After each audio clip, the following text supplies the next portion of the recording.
Եվ այսպես թողարկումը սկսենք լավ լուրով։ Ադրբեջանից Հայաստան է վերադարձել 4 գերի։ Նորությունն առաջինը Նիկոլ Փաշինյանն է հայտնել գրելով, թե Գևորգ Սուջյանին, Դավիթ Դավթյանին, Վիգեն Էլջեքչյանին եւ Վագիվ Խաչատրյանին հակարի կամրջով Ադրբեջանի համապատասխան մարմինների ներկայացուցիչները հանձնել են Հայաստանի ներկայացուցիչներին եւ նրանք հիմա գտնվում են Հայաստանի տարածքում։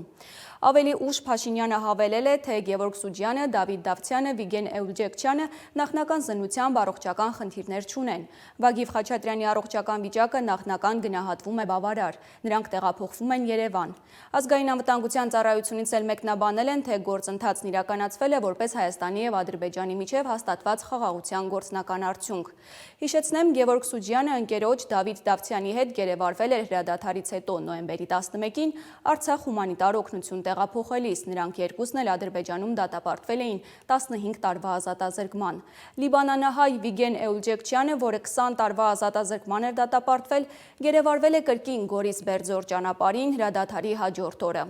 Վագիվ Խաչատրյանին ադրբեջանցիները գերի էին վերցրել 2023-ի հուլիսի 29-ին Հակարիի կամրջից Կարմիր խաչի ուղեկցությամբ շրջափակված Արցախից Հայաստան տեղափոխվելիս։